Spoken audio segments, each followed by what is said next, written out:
And it is Rush to Reason, Denver's Afternoon Rush, KLZ 560. Happy Hump Day. We've got Miss America 2012. It's Laura Kaeppeler. And then Gina Lombardi, Discovery TV's Fit Nation, The Talk, and Extra, also with us as well. So I will start with Laura. Laura, and you are Miss America 2012, so, congratulations on that. But talk about, you guys have a new podcast that started in February of 21. Talk about that for a moment. Well, first of all, thank you so much for having us. Gina and I started the Health Interrupted podcast, and it really began out of the pandemic. Because of the pandemic, we were realizing we were incredibly interrupted, and that was a universal feeling. Gina and I have been working out and training together for 10 years, and so we wanted to find a way that we could share health interruptions, but also to share how people overcame them. And that's the real message, that's the real inspirational piece to the podcast is we've talked to people who've had really big health interruptions and more minor interruptions, but it's how they've overcome them to become bigger, bolder versions of themselves. Makes sense. And Gina Lombardi, you also are Discovery TV's Fit Nation and The Talk and Extra. Gina, talk about the podcast as well when it comes to the you've interviewed some very famous people and some not so famous people. Yes, and thank you, John, so much. Well, we believe that every single one of us, from the most visible celebrity, and because I train a lot of celebrities in LA, and I have for the last 25 years, we believe that even from that person all the way to the person next door, that you're capable of incredible greatness, regardless of any circumstances you might be under. And we're on a quest to discover the game changers that have allowed people who face tremendous adversity, and you can see that in our lineup on our podcast, tremendous adversity in their health to move beyond their limitations and emerge as an even bigger, bolder version of their self. Because we believe that in each of these stories that we show you, you will see a little bit of yourself and your own potential for extraordinary greatness in every single story. And Gina, what's the name of the podcast? It's Health Interrupted. It's on all of the podcast platforms, including iTunes, Google Play, iHeartRadio, Audible, Amazon Music, and I might have forgotten one, Spotify. Spotify, there you go. Yep, there you go. Yeah. All right, so Laura, I know you guys have a list of, tips or biohacks that folks can use, every day. Can you guys maybe go back and forth on those tips? So Laura, let's start with you. Give us one of those tips. The number one consistent tip that everyone, no matter what kind of interruption they have faced, always has been to exercise every single day. Exercise has been a consistent message that have helped all of our interruptions. Some of them go back to just the main pillars of health: eating clean, drinking enough water, getting enough exercise, getting enough rest.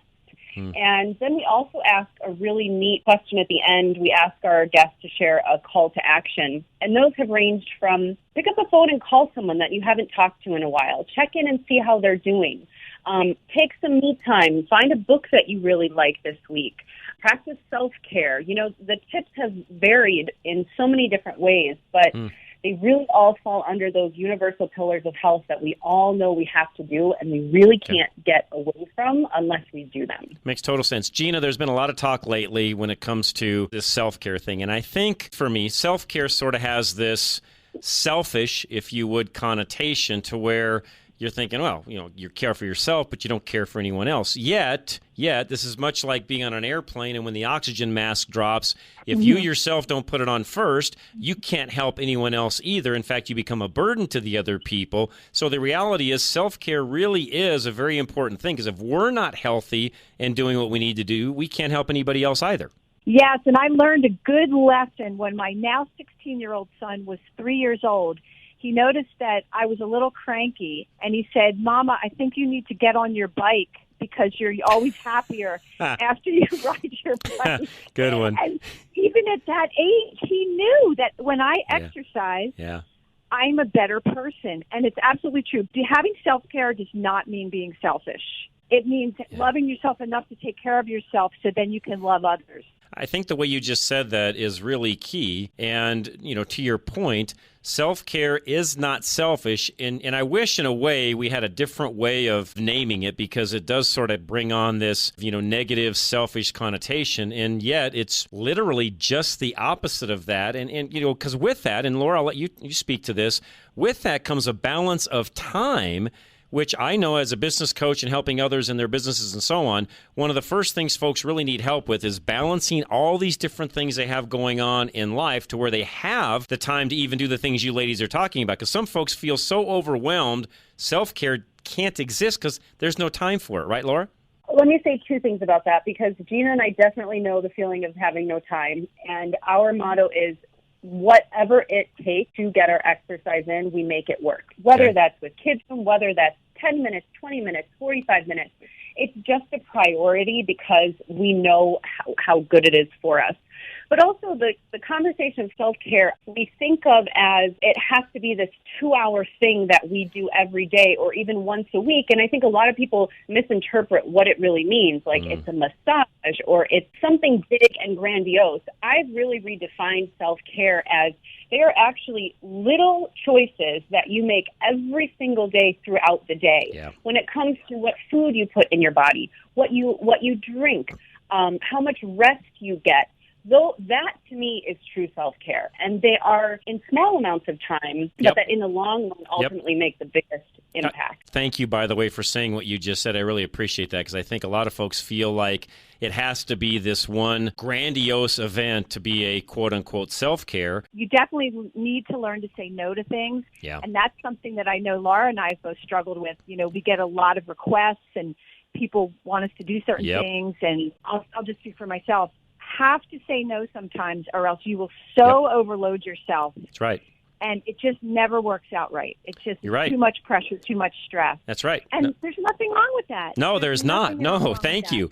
No, Gina, I appreciate you saying that. I had a client this morning that I was talking to, one of my business clients that I coach, and I had that exact same conversation where I said, it's okay to say no to certain things and or to delegate some of those things off to people that can do them for you. But really, at the end of the day, Gina, you're right. There are just some things we just don't need to do, period. Exactly. Ladies, this has been great. And again, just for everybody listening, make sure I recap this correctly. It's Laura Kaeppeler, and she was Miss America 2012, Gina Lombardi, Discovery TV's Fit Nation, The Talk, and Extra. And Gina, are you still doing things when it comes to Discovery? No, my show, which I created and sold to the Discovery Channel, was on the air for about 10 years. And it aired in over 22 countries. No, I'm still a trainer. I still train clients. And then Laura and I have the Health Interrupted podcast. Nice. All right, Laura, I'll kind of finish with you just because personally I have a question of my own. What was it like to be Miss America 2012? What went into that? What went into the front? And I know you don't have a ton of time, but just the process of getting there, winning, and then what happens afterwards that maybe most of us don't know.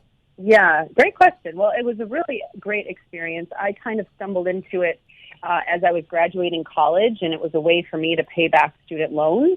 I was a music major, so I could perform my talent, and I think that was one of the ways in which I excelled. A lot goes into it that may not meet the eye. There was a lot of preparation. There's a big interview component. There's a lot of work that went into that. There's obviously the physical fitness portion. A lot of work went into that. Talent. But the year after is incredible. You travel the entire year. You're on an airplane like every other day. I think I traveled like 200,000 miles in the whole year. And you do things like attend civic organization events. You visit schools, visited the White House and military bases. I did a lot of work with the USO. I did a lot of performing national anthems at big stadiums. So every day was different, but it was so much fun, and it really changed my life. That is awesome. Again, ladies, thank you so much for joining us. Laura, Gina, thank you both very much. I'll let you go, but you guys are welcome anytime. Thank you, John. You're awesome. Thank you so much. You're very welcome, ladies. Thank you very much. We'll be right back. Hour 2 is next. Rush to Reason, Denver's Afternoon Rush, KLZ 560.